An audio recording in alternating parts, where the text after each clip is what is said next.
Bismillahirrahmanirrahim. Assalamualaikum warahmatullahi wabarakatuh. Selamat malam. Apa kabar semuanya? Mudah-mudahan dalam keadaan sehat semua ya. Syukur Alhamdulillah kita berjumpa lagi dalam kuliah konsep teknologi. Temanya hari ini mengenai connected company. Oke, kita mulai bahannya sekarang ya. Bismillahirrahmanirrahim. Allahumma sholli ala sayyidina Muhammad wa ala ali sayyidina Muhammad. Amma ba'du. Jadi kalau kita melihat judulnya itu adalah mengenai perusahaan yang terhubung. Apa itu connected company? Ya, ini adalah konsep lama, sudah cukup lama lah, ada sekitar 10 tahun lebih ya. Tapi ini barangkali baru menurut kalian ya.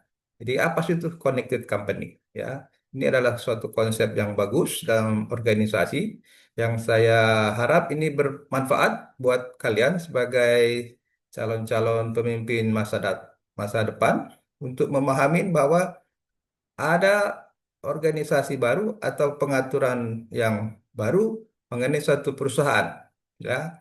Jadi ini bermanfaat buat kalian nanti kalau kalian misalnya mengimplementasikan ini dalam satu konsep pekerjaan atau kalau dalam satu konsep organisasi atau dalam satu konsep perusahaan ya yang kita namakan sebagai connected company. Apa itu connected company? Ya, kita lihat pelan-pelan ya.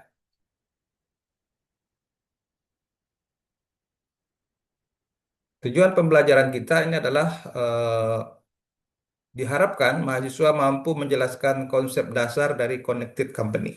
Connected company ini dicetuskan oleh Dave Gray ya dalam bukunya The Connected Company ya.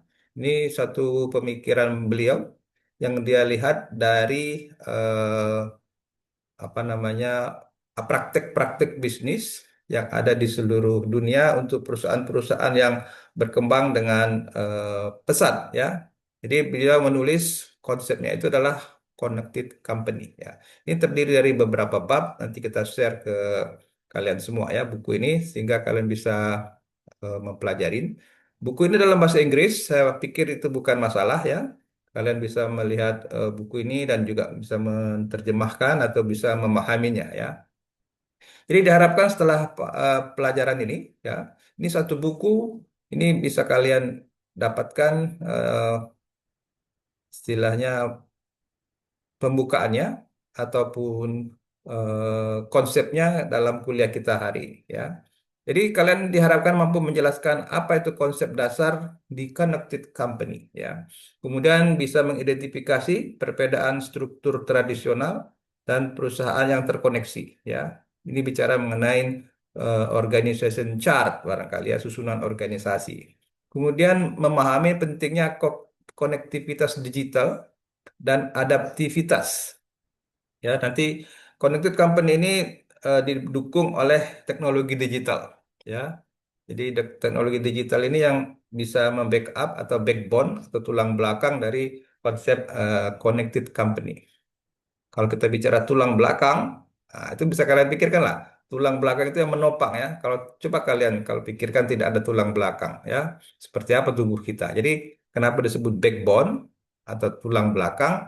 Karena itulah menopang sehingga tubuh kita bisa berdiri dan bisa beraktivitas. Jadi kalau ada bicara mengenai oh ini backbone. Nah, backbone itu maksudnya yang menopang suatu organisasi ya. Kedua, mengaitkan konsep ini dengan teknologi industri, baik itu ERP. ERP itu Enterprise Resource Planning. Jadi dalam satu perusahaan itu biasanya ada bagian logistik, ada bagian pengadaan dan sebagainya. Ini di manage dengan konsep ERP ya, Enterprise Resource Planning. Khususnya barangkali perusahaan-perusahaan besar yang melibatkan banyak supplier, banyak vendor, banyak material dan keperluan, mereka menggunakan ERP. Berikutnya ada sistem informasi ya, sistem informasi seperti sudah kita kenal ya. Jadi yang mengatur bagaimana informasi itu eh, mendukung kegiatan organisasi dan juga agile thinking. Agile thinking itu berpikir agile, agile itu apa namanya?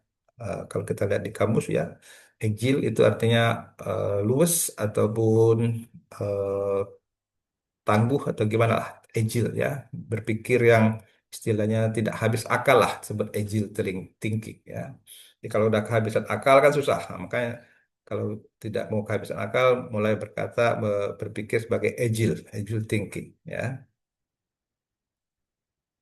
Apa itu connected company ya? Kalau kita lihat menurut buku penulis bukunya di Dave Gray ya, connected company dibangun is not built, tidak dibangun untuk efisiensi.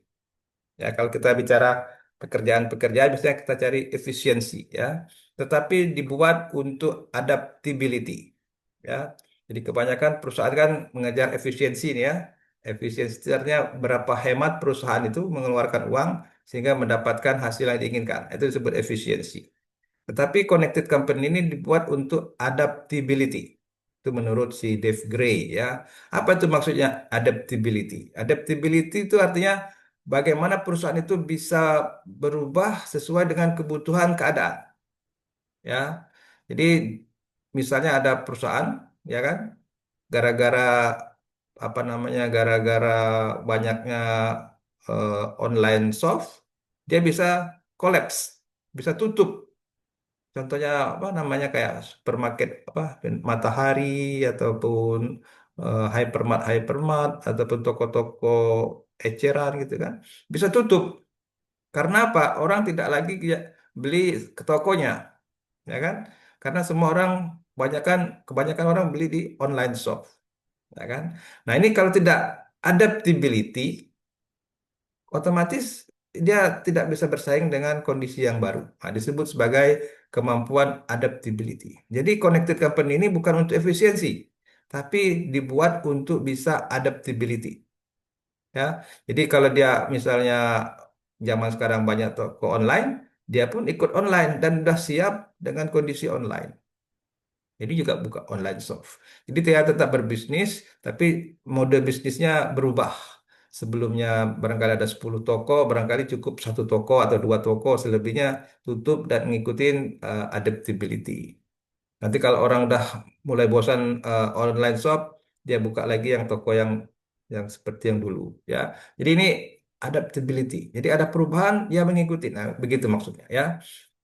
Jadi jaringan connected company itu bisa apa namanya, beradaptasi atau berubah baik secara digital dan bisa terdesentralisasi. Artinya tidak menerima komando dari pusat terus sehingga dia bisa bergerak gitu ya.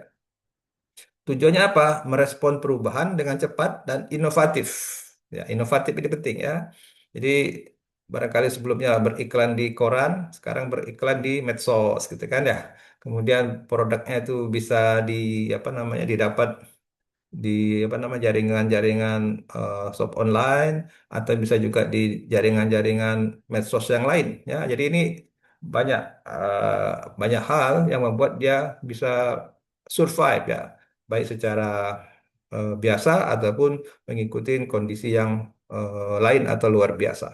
Maka itu disebut sebagai konsep dari connected company.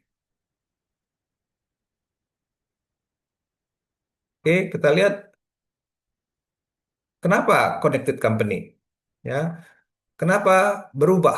Ini kan kadang misalnya ada perubahan, ya sekarang kan perubahan gara-gara COVID itu kan banyak perusahaan-perusahaan tutup karena tidak mampu mengikuti ya. Jadi kalau kita perhatikan ya, customer-customer ataupun eh, pelanggan itu, customer dikatakan mengadopsi perubahan itu lebih cepat daripada perusahaan itu sendiri. Ya, misalnya viral ya, viral masalah apa namanya, satu produk gitu ya, maka customer itu lebih cepat apa namanya, mengadopsi ataupun melakukan respon.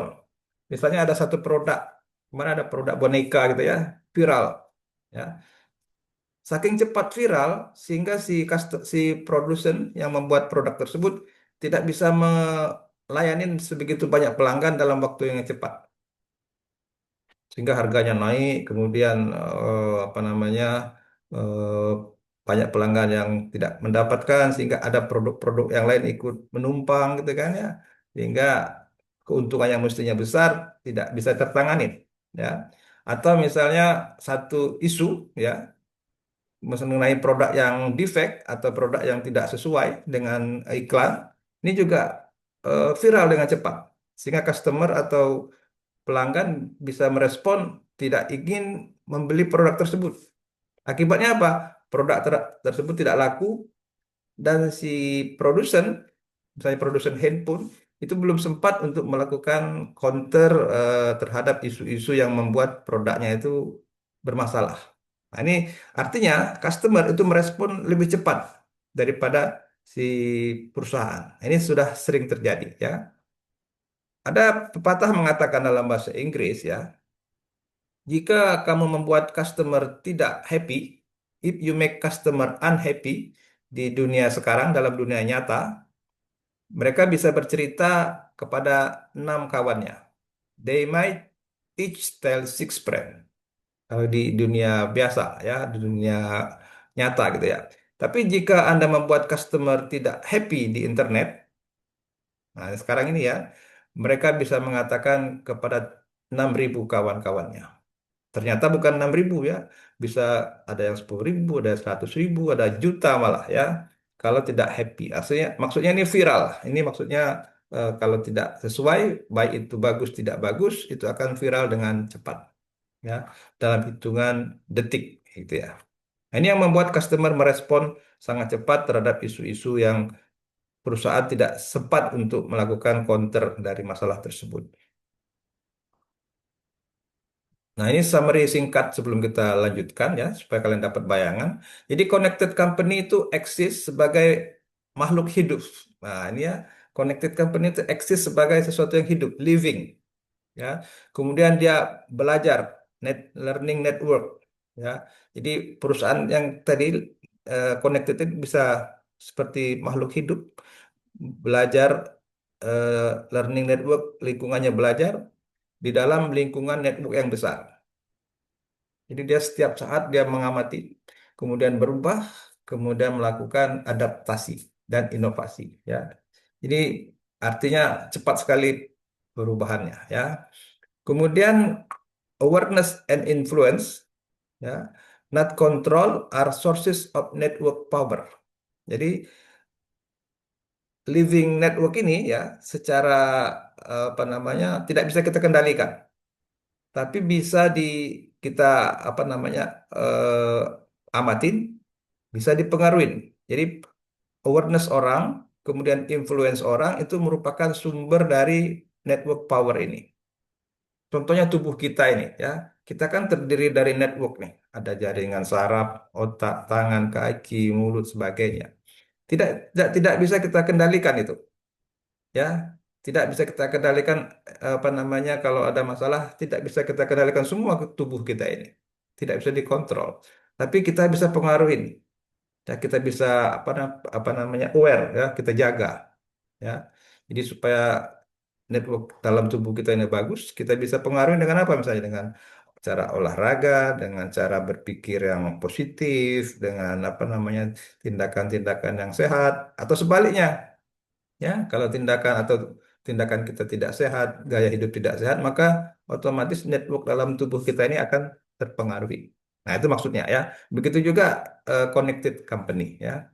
Kemudian yang ketiga, management works on building and optimizing the system to promote learning and performance. Ya, jadi tugas manajemen adalah membangun dan mengoptimalkan sistem supaya sistem organisasi atau perusahaan itu bisa lebih cepat belajar dan performanya lebih bagus. Jadi itu tugas manajemen ya dalam organisasi ini. Ya. Jadi kemudian dengan waktu yang sama, para pemimpinnya at the same time, leaders establish clarity, trust, and common purpose. Jadi dengan waktu yang sama, si manajernya itu atau leadernya membangun kejelasan tujuan. Tujuan kita mau kemana nih perusahaan, tujuan organisasi mau kemana. Kemudian trust. Nah, ini sekarang kan sistemnya harus kepercayaan. Jadi orang tidak bisa lagi dikendalikan secara apa namanya micromanagement. Kamu harus begini, begini, begini, begini. Nah, cukup diberikan arahan, clarity. Kita bawa ke sana dalam waktu ke sini, kemudian tujuan hasilnya adalah seperti ini. Jadi clarity, trust, and common purpose. Di organisasi sudah harus bergerak seperti itu, ya. Nah, ini yang menjadi apa namanya dasar dari eh, connected company. Oke, nah ini konsep ini agak sulit bagi yang baru belajar mengenai organisasi, tapi tetap harus kita siap untuk belajar ya. Jadi ini adalah konsep baru. Saya harap kalian bisa belajar pelan-pelan ya, dengan sumber-sumber yang lain ya, dengan bahasa yang kalian pahamin lah ya. Nanti ada bahasa kalian bisa translate, kalian bisa tanya AI dan sebagainya ya. Yang penting kalian mau untuk belajar dan memahami ya nih ya, ini sudah saya sebagian saya ada buat dalam bahasa Inggris ya. Oke, ini bisa kalian baca. Oke, nah kalau kita bandingkan antara perusahaan tradisional atau organisasi tradisional dengan connected company, ini ada beberapa aspek yang bisa kita banding-bandingkan ya. Contohnya ini perusahaan tradisional, ini connected company. Kalau dari segi struktur, nah, perusahaan tradisional itu kaku, cenderung rigid ya, susah untuk di apa namanya dirubah-rubah ya. Kemudian keputusannya bersifat terpusat. Jadi SK gitu ya. Kalau sekarang misalnya surat keputusan pimpinan gitu ya. Jadi kan jadi keputusannya terpusat ya. Kalau connected ke company terdistribusi. Kemudian responnya terhadap pasar. Tadi ya saya bilang ada masalah misalnya handphone X ya, handphone X ada masalah. Perusahaan tradisional responnya lambat, sehingga keburu udah terlalu viral, sehingga perusahaan itu image-nya jadi buruk dan bisa-bisa tutup. Kalau perusahaan connected company ini bisa lebih cepat dan adaptif, ya. Ada masalah, ditangani dengan cepat, lakukan tindakan, sehingga masalah itu bisa terselesaikan dengan cepat.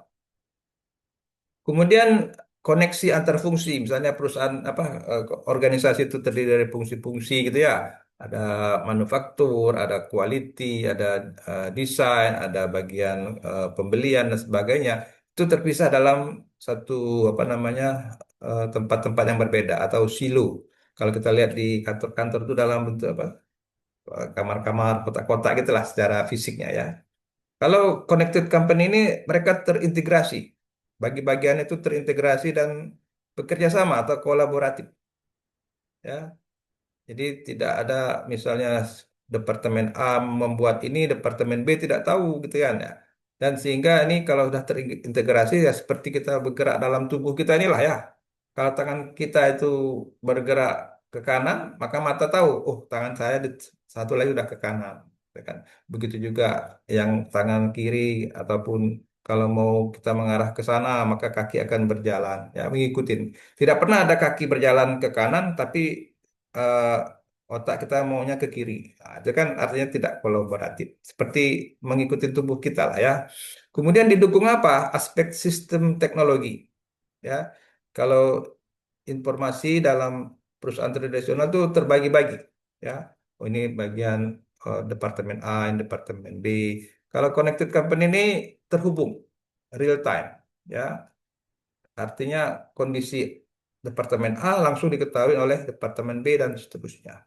Kemudian pelanggan, dari sisi pelanggan, perusahaan tradisional itu melayani pelanggan. Nah, ini kan bisa kita kan oh, pelanggan adalah apa namanya raja, dilayani dengan sebaik-baiknya. Itu betul ya. Tapi dalam connected company, pelanggan itu diajak bekerja sama ya, bukan dilayani tapi diajak untuk berkolaborasi. Gimana konsep pelanggan diajak berkolaborasi? Maksudnya misalnya ada pelanggan menyatakan, oh ini ada produk ini kayaknya kalau dibuat perbaikan di sini lebih bagus. Maka si perusahaan akan merespon.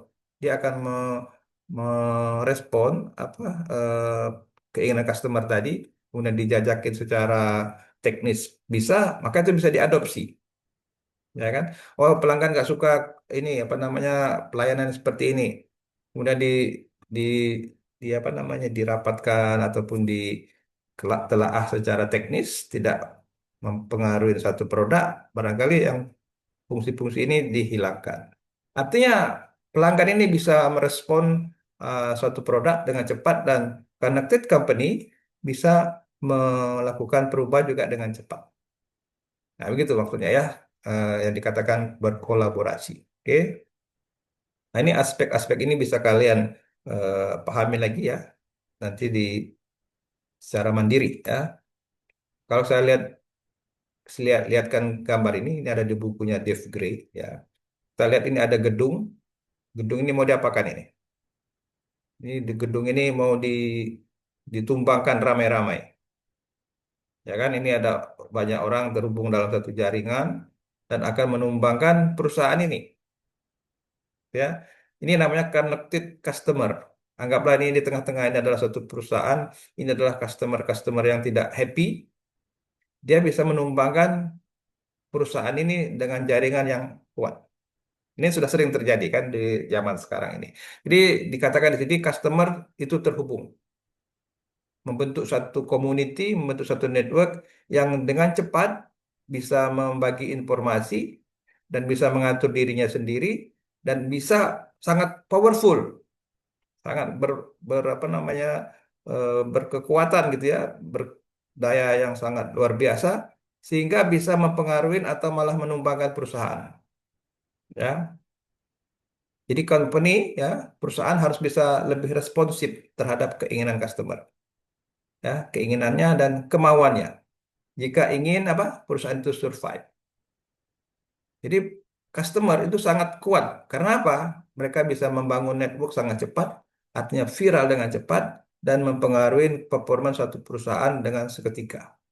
Jadi kalau dalam saham itu sahamnya bisa jatuh gitu ya, kemudian bisa collapse dan sebagainya. Ini yang dikatakan sebagai connected customer, ya. Nah, bagaimana sih informasi-informasi itu bisa bergerak dengan cepat gitu ya? Kalian kan bisa lihat viral. Gimana sih bisa viral itu? Ya kan? Ini saya cuma menggambarkan secara sistem fenomena yang viral-viral itu ya. Istilahnya disebut sebagai efek berantai atau cascading effect. Cascading effect ini, efek rantai ini bisa dipicu oleh customer. Contohnya kalian di gambar ini ada WA grup A, WA grup sekolah, WA grup arisan, WA grup perusahaan, WA grup alumni kan. Satu ini masuk ke apa namanya, member ke semua grup ini, maka sebuah grup ini bisa mendapat informasi atau misalnya status di Instagram dan sebagainya gitu kan. Masing-masing itu akan menyebarkan informasi yang sama dalam cepat. Ini belum lagi bersambung-sambung ke atas ya. Ini disebut sebagai efek berantai. Jadi efek berantai ini bisa dipicu juga oleh karyawan ya. Misalnya karyawan tidak happy, dia mencetuskan suatu status, nah ini juga kejelekan perusahaan langsung keluar. Efek berantai juga bisa dipicu oleh lawan atau kompetitor. Misalnya satu perusahaan punya kompetitor B, maka si kompetitor B yang ketahui kejelekan perusahaan A, dia akan bisa memviralkan dengan cepat. Atau eh, cascading effect ini bisa juga dipicu oleh para eksekutifnya sendiri. Eksekutifnya itu maksudnya pimpinan perusahaan yang misalnya tidak sadar kalau dia memberikan apa namanya satu status tentang perusahaannya yang mestinya tidak diketahui. Jadi ini juga bisa viral dengan cepat. Termasuk juga customer ya. Jadi cascading effect ini bisa dipicu oleh karyawannya sendiri, bisa dipicu oleh kompetitor, bisa dipicu oleh eksekutifnya sendiri, bisa dipicu oleh customer. Nah, ini yang harus kita apa namanya kalian hadapin ya. Ini sudah ada sekarang di kondisi di sekeliling kita. Cuma kalian harus paham konsep berpikirnya seperti apa ya, sehingga kalian nanti bisa menjelaskan dan juga bisa menganalisa dan bisa juga bertindak bagaimana ya. Ini disebut sebagai apa tadi? Cascading effect atau efek berantai. Nah, kita kembali ke komponen connected company. Connected company itu kan perusahaan secara organisasi bekerja. Apa sih komponen-komponen yang membuat dia bisa bekerja dengan bagus? Ya, di sini ada disebutkan 5 komponen. Ya, pertama tadi tulang belakang atau platform. Ya, jadi kalau satu perusahaan itu punya tulang belakang, contohnya apa tulang belakangnya atau backbone-nya dalam bentuk digital. platform digital backbone, misalnya HR, maksudnya human resource ya, IT atau data analit. Sekarang kan zaman data nih. Jadi data analitik itu sendiri sudah bagian dari satu fasilitas dalam perusahaan ya. Jadi ada data apa namanya big data segala macam itu atau AI data ya. Jadi ini merupakan sumber bersama ya. HR untuk mendukung sumber daya manusianya, IT untuk mendukung sistem informasinya, data analitik untuk mendukung datanya ya. Dan ini platform ini ya, ini akan mendukung namanya pod. Jadi kalau dalam organisasi biasa itu namanya bagian-bagian ya. Sekarang disebut sebagai pod atau modular team. Pod ini adalah tim kecil, otonom, fokus pada produk.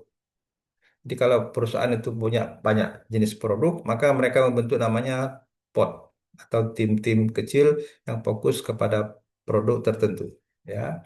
Kemudian ada namanya purpose, share purpose ya, visi bersama yang menyatukan semua bagian. Jadi pod ini banyak nih, bukan satu ya, ada beberapa pod gitu ya, didukung oleh platform. Platform ini ada tadi backbone ya. Kemudian mereka punya purpose. Purpose itu adalah target yang ingin dituju. Target ini akan digunakan untuk apa namanya memandu pod dan mendukung platform mau kemana kita ya ini kalau kita buat sederhananya seperti ini ya platform pod purpose platform for pod purpose. Nah ini semua komponen ini didukung oleh namanya rapid learning ya. Jadi tadi agile mindset kemudian inovasi cepat ya, bagaimana si pot ini bisa bekerja dengan adaptif, merespon tadi masalah-masalah customer, peluncuran produk dan sebagainya, itu didukung oleh eh, platform tadi ya, untuk menjadikan dia belajar dengan cepat dan mengulangi iteration. Artinya kalau ada masalah langsung di di apa namanya diulang pembelajarannya. Kemudian mulai ada namanya customer centric thinking. Jadi pelanggan itu sebagai mitra aktif ya. Tadi saya katakan kolaborasi ya. Jadi pelanggan bukan lagi sebagai penerima produk, tapi sebagai bagian dari yang membuat produk juga. Disebut sebagai customer centric thinking. Contohnya kalau kita sekarang ini mau bikin sepatu ya. Kalau sepatu yang biasa kita kan beli nomornya itu nomor 42, 43 atau nomor 36 gitu kan sesuai dengan nomor sepatu. Nah, sekarang sudah ada sepatu yang kita bisa pesan sesuai dengan kaki kita saja. Di kaki itu bisa kita cetak secara digital, ya. Kemudian kita kirim cetakannya. Saya ingin sepatu yang seperti ini, sesuai dengan kaki saya. Ada kakinya, misalnya ada agak melebar, ada yang agak begini, ada yang begini, gitu kan ya. Jadi kan kaki orang kan macam-macam. Itu artinya sepatu dipengaruhi oleh kondisi kaki pelanggan. Nah, ini tidak bisa lagi kita bikin sepatu ukuran 48, bikin 1.000 biji atau 2.000 biji. Cuma bisa bikin satu untuk si A tadi. Si B juga bikin satu. Jadi semua orang punya ukuran yang berbeda-beda. Ya. Itu dikatakan pelanggan sebagai mitra aktif. Ini yang harus dihadapi oleh produk-produk zaman sekarang. Ya. Oke, kita lanjutkan. Nah, ini contoh kasus nyata ya. Ini ada saya buatkan gambar apa rantai. Rantai ini kalau putus, ya putus, tak terhubung, ya. Nah, lebih baik bagaimana? Net. Net itu kalau putus masih bisa terhubung, ya kan? Kalau ini pot. Nah, pot ini seperti jaringan lah. Nah, jaringan kayak net juga tapi berbentuk apa namanya organisasi kecil-kecil. Nah, ini disebut pot. Dan masing-masing produk misalnya punya proses, ya kan? Nah, kalau kalau connected company tadi berupa apa? Berupa pot. Jadi dia berupa jaringan dan titik-titiknya itu disebut sebagai pod. Ya, misalnya kalau di perusahaan ada produknya berupa sabun, ada berupa kecap, ada berupa makanan instan, ada berupa apalah ya. Jadi masing-masing pod ini terdiri dari produk-produk.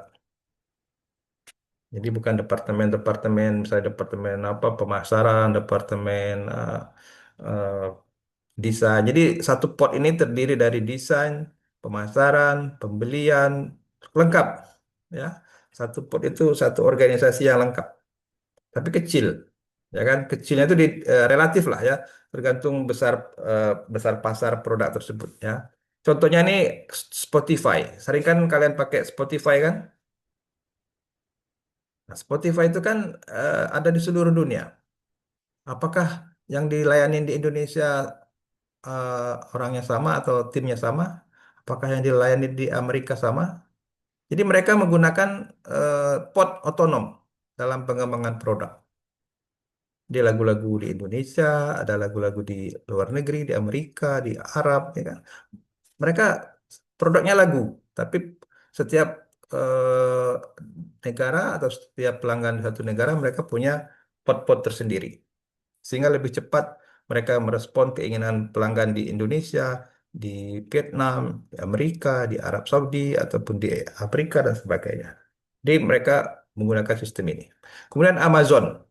Amazon juga menggunakan sistem connected company, sistem logistik pelanggan, supply chain-nya itu saling terkoneksi. Maka Amazon ini sistemnya cepat. Jadi pelanggan dari Indonesia mau beli produk apa, mereka akan proses dengan cepat. Ini tidak ada birokrasi yang berlama-lama. Kemudian Tesla. Nah, Tesla juga termasuk perusahaan yang adaptif ya. Dia membuat kendaraan software dalam feedback pengguna dalam satu sistem terintegrasi. Dia ada masalah dengan produknya, mereka akan respon dengan cepat. Ya. Kemudian dimanapun ketemu masalah itu diselesaikan dengan eh, responsif dengan baik. Jadi ini adalah suatu contoh-contoh perusahaan yang sudah menerapkan eh, konsep connected company. Ya. Nah, relevansinya dengan teknik industri apa? Nah, ini kan pasti ada relevansinya. Kita kan teknik industri ini kan ingin membuat industri yang untung, yang bisa merespon perubahan dengan cepat sehingga tidak kolaps, gitu kan ya. Artinya ada perubahan situasi sistem ekonomi sebagainya bisa beradaptasi, ya. Jadi connected company ini merupakan seperti kemarin kuliah kita ada namanya system thinking, berpikir secara sistem. Ya, jadi berpikir itu tidak lurus lagi. Artinya secara sistemnya itu gimana? Pengaruh ini bagaimana? Pengaruh itu bagaimana? Kemudian sistem terintegrasi informasi ataupun enterprise resource planning. Jadi kalau kita lihat logistik, logistik ini kan jantung dari perusahaan. Jadi atau istilah jantung dari organisasi. Logistik ya. Dalam istilah perang ya, dikatakan kalau logistiknya itu kalah, maka dia akan kalah perang. Bayangkan misalnya mau kirim tentara, tapi pelurunya tak ada, pasti kalah perang ya kan? Atau kirim tank, tapi minyaknya tak ada, atau minyaknya beku. Contohnya itu waktu perang di Jerman, perang apa? Perang Dunia Kedua, Jerman kalah perang karena minyak tanknya itu beku. Karena musim beku gitu ya, musim dingin. Mau dikirim minyak yang lain tidak bisa. Sehingga Jerman kalah perang di Rusia. Nah, itu kan artinya bisnis juga begitu. Bisnis itu seperti peperangan. Jadi kalau logistiknya itu kalah, macet, maka otomatis dia akan kalah dalam peperangan. Ya, maka dalam sistem informasi terintegrasi untuk enterprise resource planning, maka ini sangat penting ya. Kemudian agile and lean thinking. Nah, ini lean thinking itu artinya berpikir praktis. Agile itu ya apa ya? Tadi saya bilang tidak habis akal gitu ya, agile and lean thinking. Jadi ini bagaimana kita berpikir dengan cepat, ringkas, ya, tepat ya. Kemudian peran lintas fungsi dalam rantai nilai. Jadi kan tadi kita bicara pot-pot ya. Jadi bagaimana setiap fungsi dalam organisasi itu mendukung kegiatan atau tujuan dari perusahaan ya. Jadi secara bersama-sama ya, tidak oh ini bagian saya, kamu bagian sana gitu ya. Jadi mahasiswa teknik industri akan terlibat dalam perancangan sistem yang mendukung konektivitas ya. Kemudian bisa menganalisis efisiensi antar pod, kemudian implementasi teknologi yang adaptif. Jadi ini berpikirnya agak agak rumit lah ya. Jadi saya yakin kalian sebagai mahasiswa bisa melakukan ini. Ya. Kalian sudah dapat title mahasiswa teknik industri. Jadi mulai berpikirlah sebagai industri, berpikir sebagai orang yang bisa membuat suatu produk, suatu desain gitulah, ya, berpikir secara industri lah, ya. Nah, berikutnya kita lihat konsep namanya hubungannya dengan ada connected company juga. Dalam buku tersebut ada namanya service ekonomi. Apa itu service ekonomi? Ya, jadi kalau kita bayangkan service ekonomi ini suatu produk itu dipandang sebagai bagian dari service. Contohnya kalau kita lihat produk mobil. Mobil itu kan produk. Servisnya di mana mobil itu? Nah, kalian lihat sendiri sekarang. Mobil itu yang lebih penting adalah servisnya. Contohnya jadi apa? Jadi go-kart. Jadi orang nggak perlu lagi punya mobilnya, tapi servisnya dapat. Jadi saya tidak punya mobil, tapi saya bisa kemana-mana. Saya tidak terkendala karena saya tidak punya mobil, karena ada namanya servis transportasi. Jadi yang laku sekarang apa? Servis Gojek, servis Gokar, atau Grab atau Uber, ya kan? Jadi mobil itu tetap laku, ya, walaupun tidak dimiliki secara pribadi-pribadi, tetapi eh, apa namanya dimiliki adalah servisnya. Begitu juga mesin cuci secara produk laku, tapi yang lebih penting adalah servisnya untuk servis apa? Laundry, ya kan? Jadi dunia sekarang mengarah ke situ. Jadi kalau misalnya kita tidak bisa membuat perusahaan itu laku secara produk, maka dia laku secara service. Contohnya mesin fotokopi. Fotokopi serok itu tidak lagi menjual mesin. Jadi kalau kita lihat di perusahaan-perusahaan itu, ada perusahaan-perusahaan kecil, mesin fotokopi itu kan mahal. Kalau dia beli mesin fotokopi, habis duitnya untuk beli mesin fotokopi aja. Jadi yang dia beli apa? Servisnya aja. Jadi yang dijual sama si pabrik mesin fotokopi itu adalah berapa banyak yang difotokopi oleh si perusahaan. Dia taruh mesinnya, ya kan? Kalau di perusahaan itu dia taruh mesinnya, mesin itu bukan punya perusahaan itu, dia sewa.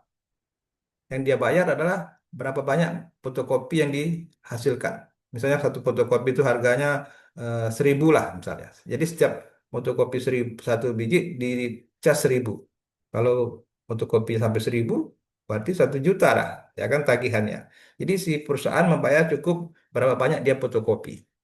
Nah, itu dikatakan sebagai eh, perusahaan itu menjual servis. Jadi disebut sebagai apa? Gejala ini disebut sebagai servis ekonomi. Paham ya? Jadi industri sekarang dalam satu fase yang perkembangannya didukung oleh servis. Jadi ini membuat bisnis di Amerika tuh manufakturnya segitu-segitu aja, tetapi servisnya meningkat terus, ya kan? Jadi kita tidak lagi hidup dalam industrial ekonomi, kita hidup dalam servis ekonomi, ya kan? Kesuksesan dalam servis ekonomi, we will need to develop new habit and behavior. Jadi tidak ada lagi kita memiliki sekarang. Kita punya hanya servisnya saja.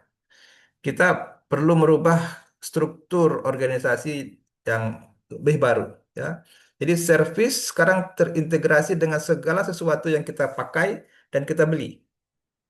Di segala sesuatu itu kita lihat servisnya. Contohnya sederhana, kita beli handphone. Kita beli handphone langsung mikir, ini kalau respon apa handphonenya rusak gimana? Maka muncullah servis handphone. Jadi perusahaan yang tidak menyediakan servis otomatis tidak bisa bersaing dengan perusahaan lain yang memberikan servis yang bagus. Misalnya ada servis AC, perusahaan yang memberikan servis layanan handphone dan sebagainya. Jadi perusahaan-perusahaan sekarang harus didukung produknya itu dengan namanya servis. Atau malah cuma servis saja. Seperti tadi saya bilang mesin fotokopi, dia tidak menjual mesin lagi, tapi menjual servis fotokopi.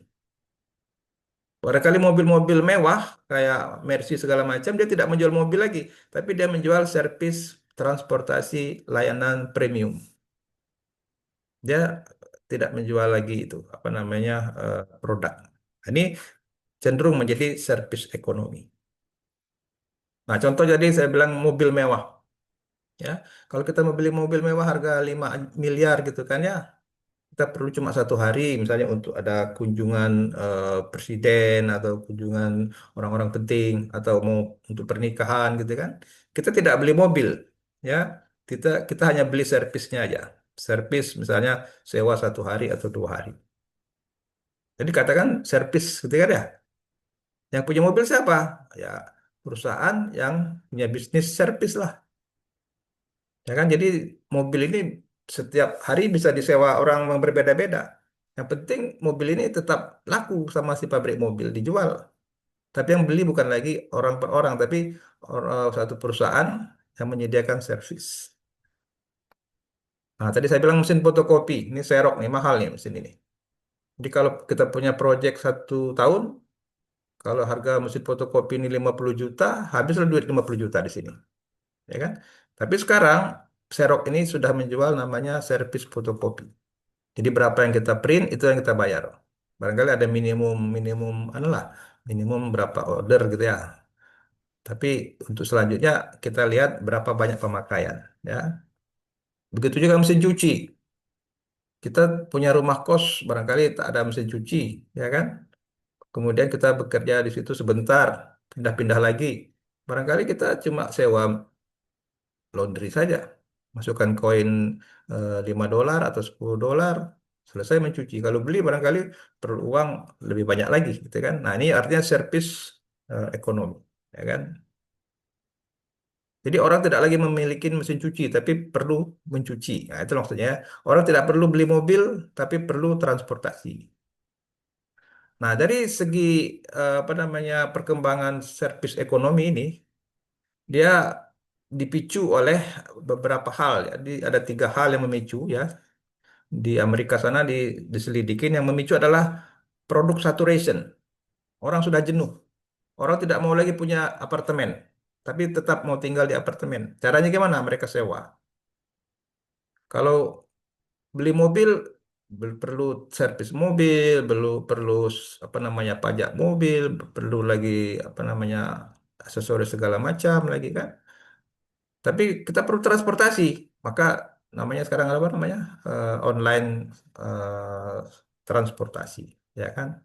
Kita perlu sewa mobil saja, kalau perlu sewanya cuma sekali pakai aja, kayak sekali jalan itu kan sewa juga. Jadi orang-orang sekarang tidak mau lagi dengan namanya pemilikan produk, disebut sebagai produk apa saturation. Kemudian didukung lagi dengan teknologi informasi, ya. Ada aplikasi-aplikasi kan makin banyak nih. Jadi dengan ada eh, dipicu dengan teknologi informasi, maka makin menjadi-jadi nih. Orang tidak mau lagi misalnya kalau di hotelnya tidak laku barangkali karena orang akan sewa rumah-rumah yang disewakan secara apa namanya online gitu ya. Banyak tuh rumah-rumah yang misalnya ditinggal sebentar, disewakan menjadi apa namanya staycation rumah sebentar gitu kan. Dengan informasi teknologi itu bisa dimungkinkan. Ada aplikasi yang menyewakan rumah gitu kan yang ditinggalkan orangnya untuk sebentar. Begitu juga urbanisasi.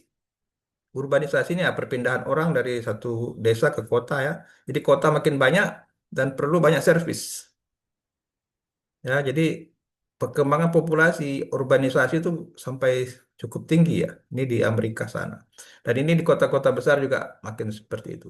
Seiring dengan kemajuan ekonomi, maka urbanisasi juga akan makin tinggi. Nah, kesimpulannya apa? Segala sesuatunya adalah servis. Jadi kalau kalian berpikir membuat produk, produk yang paling bagus adalah bagaimana adalah memberikan satu produk jasa, ya. Cuma kalau dari segi pembuatan, kalau dari produk itu lurus-lurus saja, ya kan? Seperti ini proses. Tapi kalau ada servis, nah ini muter-muter, ya kan? Ada pelanggan komplain tentang ini, pelanggan komplain tentang itu, ya. Jadi servis ini agak rumit. Tapi kalau kita bisa menghandle ini dengan bagus, eh, bisa lebih menguntungkan, ya. Jadi service cannot be designed dan manufactured in isolation seperti produk. Jadi service ini, pelayanan ini kita harus desain secara terbuka, ya. Harus gimana ya? Kita bisa membuat service itu karena pasti ada respon pelanggan dengan cepat, ya. Mereka dibentuk oleh customer dan saling terkait dengan service network dan apa namanya satu kumpulan ya. Jadi servis ini dibangun hidup gitu ya. Misalnya contohnya nih ya, ada di apartemen itu biasanya ada di bagian lantai bawah itu ada restorannya, ada tukang cukurnya, ada kafenya, ada supplier-supplier apalah barang-barang lah, ada tempat olahraga dan sebagainya. Ini kan servis untuk penghuni apartemen. Nah, kalau servisnya bagus, otomatis segitu banyak anggota penghuni apartemen akan datang ke situ. Ada anggota apa penghuni apartemen yang maunya ini, maunya itu, ya, macam-macam. Dan ini kalau bisa dihandle dengan bagus, maka ini menjadi satu service atau bisnis yang bagus, ya. Jadi dikatakan sebagai everything, everything is a service. Begitu juga kalau kita beli motor gitu ya, walaupun itu produk, tapi kalau kita ada lain dengan bagus, kemudian purna jualnya bagus, servisnya bagus, besok-besok kita ganti motor di situ lagi. Ya, jadi segala sesuatunya. Nasi uduk juga begitu. Walaupun nasi uduk, kalau servisnya bagus gitu kan. Kalau misalnya, oh ini saya ini kurang kemarin banyak bisa ditambahin, nah, kita bisa langsung, "Oh, ini luar biasa nih nasinya kurang bisa ditambahin gitu ya. Atau ngambil nasinya sendiri gitu kan. Itu baru nasi uduk gitu kan. Kalau diberikan sentuhan servis yang bagus, nah ini menjadi produk yang luar biasa ya. Oke, tapi servis itu kompleks, ya. Servis itu rumit, ya. Tapi kerumitannya ini bisa kita pelajari tadi, ya. Jadi perusahaan harus mencari cara untuk mengakomodasi beberapa banyak variasi orang-orang tadi, ya. Ada customer, ada partner, ada supplier, ya kan. Ini pasti mempengaruhi kondisi servis. Contohnya di restoran nih. Restoran itu ada customer. Customer macam-macam maunya. Ada partner, misalnya bikin restoran kalau di Batam itu kan banyak yang bikin restoran tuh. Ada misalnya 3 orang, 4 orang, 5 orang misalnya bikin restoran. Masing-masing partner ini punya keinginan lain-lain, itu kan? Ada yang mau ke sana, mau bikin ini, mau bikin itu. Sehingga kalau bergaduh atau tidak ada penyelesaian konflik, tutup tuh restoran karena para pendirinya tidak cocok. Atau supplier. Nah, restoran ini banyak suppliernya, ya kan? Keinginan si pemilik restoran kan macam-macam. Kemampuan supplier juga beda-beda. Ya, kemampuan supplier juga beda-beda. Sehingga kerumitan customer, kemungkinan partner, supplier ini bisa memicu kerumitan pada pelayanan. Ini kalau kalian pahamin, ya, kalian ingin belajar di sini, kalian bisa mengadopsi bisnis yang lebih eh, lebih apa namanya menjanjikan, ya, perusahaan yang lebih stabil, lebih adaptif, tapi kompleks, ya. Ini bisa dipelajarin, ya. Nah, berikutnya adalah kalau sudah ada customer, bagaimana melayani customer? Customer ini kan banyak macam-macam ya. Di sini dikatakan kalau menurut Bill Gates, tahu ya Bill Gates siapa? Orang pendiri Microsoft. Dikatakan menurut Bill Gates, pelanggan yang paling tidak bahagia atau tidak tidak happy atau banyak komplain merupakan sumber belajar yang paling besar. Jadi pelanggan yang cerewet menurut si Bill Gates itu sumber belajar yang bagus untuk perkembangan perusahaan. Jadi kalau sudah dihargai seperti itu, maka si perusahaan itu tidak akan menyia-nyiakan pelanggan yang komplain. Jadi dia bagaimana ingin mendapatkan informasi yang akurat apa masalah si customer tadi, sehingga perusahaan itu bisa survive. Tapi kalau kalau perusahaannya itu menganggap komplain sebagai satu apa namanya satu apa namanya gangguan, maka dia berusaha menghapus komplain-komplain tadi, tapi tidak dibereskan. Sehingga akan makin banyak masalah-masalah tersebut sehingga membuat pelanggan makin viral, makin tidak senang. Jadi ini membuat menjadi masalah yang eh, makin besar ya. Nah, contohnya kalau kita telepon customer service, kalau perusahaan yang lama seperti ini, kita ini nomor 1, 2, 3, 4 ini telepon-telepon lah misalnya bank atau apalah ya. Maka kita akan direspon oleh customer apa front line satu gitu ya. Kalau kita putuskan nanti tiba-tiba kita dah terhubung dengan apa namanya front line yang lain lagi gitu kan. Jadi kalau kita telepon berkali-kali telepon itu orangnya beda semua. Terus kita cerita lagi dari awal lagi gitu kan. Kalau kalian telepon bank gitu ya, kita telepon ini terputus, berikutnya lagi telepon lain lagi orangnya cerita lagi. putus lagi, cerita lagi. Nah, ini membuat kita kesal nih, ya kan? Tapi kalau kita konsepnya connected company, itu yang menerima itu cuma satu atau dua orang saja. Masalahnya apa langsung dihubungkan ke orang yang sesuai. Sama sih dengan ini, cuma yang sesuai ini dikatakan sebagai backstage support, ya. Tapi yang menerima tetap satu orang atau dua orang saja. Dia akan hubungkan ke bagian yang bisa melayani dengan cepat sesuai dengan keahlian masing-masing. Kalau ini semua harus ada ahlinya. Semua orang harus ahli. Misalnya ada 10 masalah, 10 apa namanya? 10 tipe masalah. Berarti harus ada 10 satu orang yang harus menguasai 10 keahlian. Kalau ini ada 10 masalah, satu orang punya keahlian dengan satu masalah tersebut. Sehingga si frontline tadi cuma cukup, oh masalahmu apa? Kartu kredit langsung ke sini. Masalahnya apa? Ini. Jadi sesuai dengan apa namanya keahlian masing-masing. Ini lebih responsif ya dan lebih apa namanya manusiawi ya dari segi pelayanan. Oke, sampai mana kita? Sedikit lagi. Nah, ini ada lagi beberapa kasus ya bagaimana perusahaan itu kehilangan pelanggan ya disebut sebagai how company kehilangan touch. Touch itu artinya kehilangan pelanggan. Perusahaan cenderung kehilangan pelanggan karena makin banyak customernya, maka makin jauh dia dari pengambil keputusan. Jadi si keputusannya di sini pelanggannya makin jauh, organisasinya makin besar, sehingga antara pelanggan dan perusahaan itu yang memberikan pelayanan itu makin jauh. Istilahnya eh, susah dihubungin lah. Kalau kita komplain harus kemana terus, kan? Sampai berhari-hari kemudian baru ada keputusan. Jadi istilahnya dengan pertumbuhan maka akan memacu namanya complication dan memicu makin jauhnya customer eh, dari apa namanya produser. Dan ini memicu namanya kegagalan perusahaan memahami pelanggan. Jadi company harus mencari cara untuk meng-create, maintain, develop deep connection seiring dengan perkembangan mereka. Makanya sekarang dibuka namanya layanan apa namanya online gitu kan. Itu tujuannya itu apa? Untuk mendekatkan antara pelanggan dengan perusahaan. Jadi tidak melalui jalur-jalur birokrasi yang lama sehingga si pelanggan itu merasa nyaman.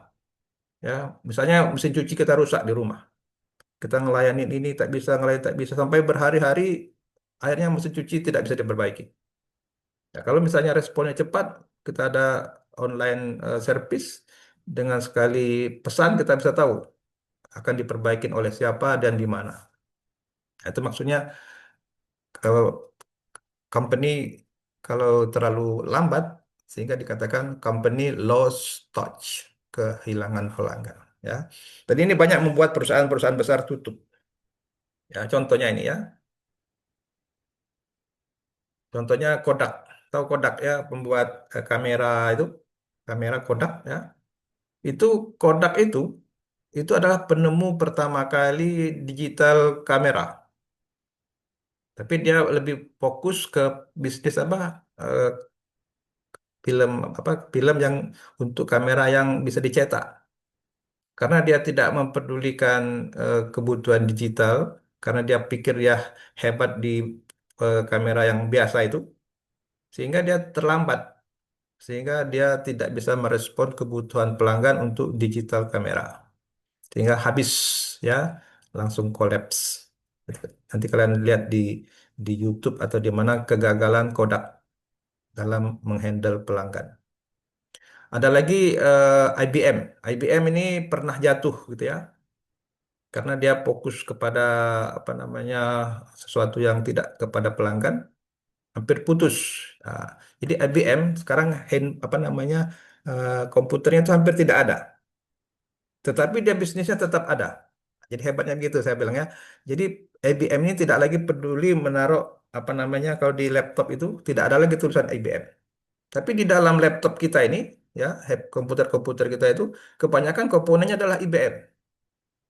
Artinya apa? IBM itu fokus kepada menjual produk daripada dia menaruh mereknya di satu produk. Jadi merek IBM itu ada dalam mesin-mesin komputer itu, ya, sehingga dia bisa survive dan kembali lagi bisa berbisnis. Kalau dulu kan semua komputer itu tulis IBM, IBM, IBM. Jadi IBM ini menjual produk ke Lenovo, ke mana lagi, ke macam-macam merek-merek laptop komputer lah, ya. Nah, ini keunggulannya IBM dalam menghadapi eh, lemahnya mereka terhadap pelanggan. Di sini dikatakan ada pepatah, ada kata bijak dari si Jack Welch. Kalian nanti lihat Jack Welch itu apa? CEO dari General Electric, ya. Jika perubahan itu terjadi lebih cepat di luar, maka yang di dalam itu akan hilang dengan cepat.